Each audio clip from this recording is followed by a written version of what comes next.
All right, let's jump right into a problem that's a true classic for any coder, removing the nth node from the end of a linked list. Now, it sounds kind of simple on the surface, but the solution is so clever, it's one of those real light bulb moments in algorithmic thinking. Let's get into it. So, to really wrap our heads around this, just picture this. You're walking along some path. You can only go forward, never backward. And the catch? You have no idea how long the path is. Now, your job is to find the exact spot that's 5 steps away from the finish line. How in the world do you do that without walking the whole path just to measure it and then walking it again to find the spot? That puzzle right there, that's exactly the challenge we're facing. And that's because a linked list is, for all intents and purposes, a one-way street. Every single node or step only has a clue about what's next. There's no back button, no undo. You start at the beginning, the head, and you just keep moving forward till you hit the end. And that single constraint is what makes this problem so much fun to solve. Okay, so let's properly frame the challenge. How do we figure out a position that's measured from the end when our only ability is to move from the beginning? Now, the first idea that probably pops into your head is what we call the two-pass approach. It's pretty straightforward. You walk the whole list once just to count how many nodes there are. Let's say there are 50. If you need to remove the 5th from the end, you do the math. That's the 45th from the start. So you go all the way back to the beginning and walk the list a second time to stop at node number 45. I mean, it works, sure, but it feels kind of clunky, right? You're doing all that walking twice. We can do better. The real goal, the elegant solution, is to nail this in one single pass. And that brings us to the really cool part, the aha moment. This is the elegant solution that makes this problem so famous. It's the two-pointer trick. So check this out. The idea is actually brilliant in its simplicity. You get 2 pointers, let's call them fast and slow, and you park them both right at the start of the list. First thing you do, you give the fast pointer a head start. If you want to find the nth node from the end, you just shove fast forward n spots. So now you have this fixed gap between them. And here's the magic. You start moving them both forward, 1 step at a time, keeping that gap exactly the same. So when that fast pointer finally bumps into the end of the list, where do you think our slow pointer is sitting? It's landed in the perfect spot, right before the node we want to get rid of. So that is the absolute heart of this technique.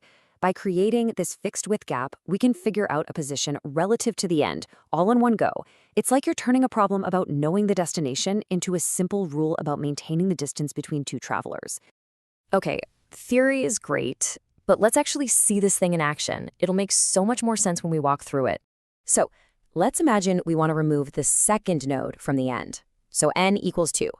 Right at the start, slow and fast are both at node 1. First step, create the gap. We move fast 2 spots so it lands on node 3.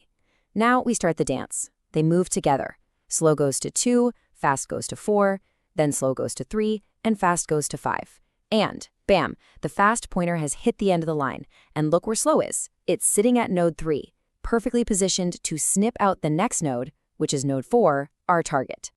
All right, that looks great, but you know how it is. The devil's always in the details. The real test of any algorithm is handling the weird stuff, the edge cases. And for this one, we're going to need a little secret weapon. Let me ask you this. What happens if the list has, say, 5 nodes, and we're told to remove the 5th one from the end?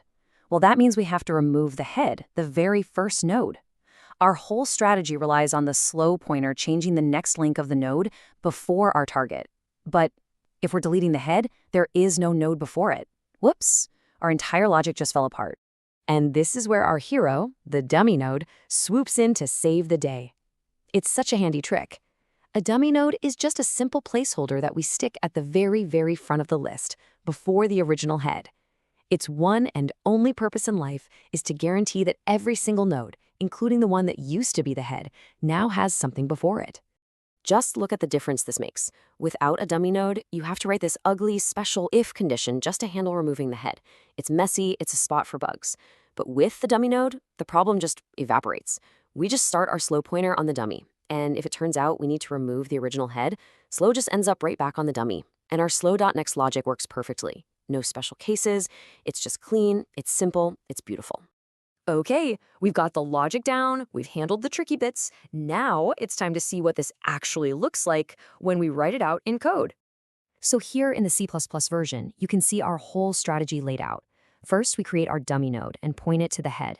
Both fast and slow start right there. Now, look closely at this for loop. We're moving fast forward n+1 times. Why the extra one? That's the key. It ensures that slow lands on the node just before our target. Then the while loop marches them both forward until fast falls off the end. The final slow.next assignment does the surgery, and we return dummy.next, which will be the new head of our list. And no surprise here, the Python code is basically a mirror image. The language is a bit different, of course, but the core thinking, the algorithm, is exactly the same. You make a dummy, you start both pointers there, you advance fast by n+1 to get your gap, you walk them together, you snip the connection, and you return the new start of the list. It's the same playbook. So let's just recap the game plan, because it's the same no matter what language you're using. The dummy node is your insurance policy for edge cases. Advancing fast n+1 times is how you set up the perfect shot for your slow pointer. The while loop is the engine that gets everything into position. And that one simple line, slow.next equals slow.next.next, that's the knockout punch.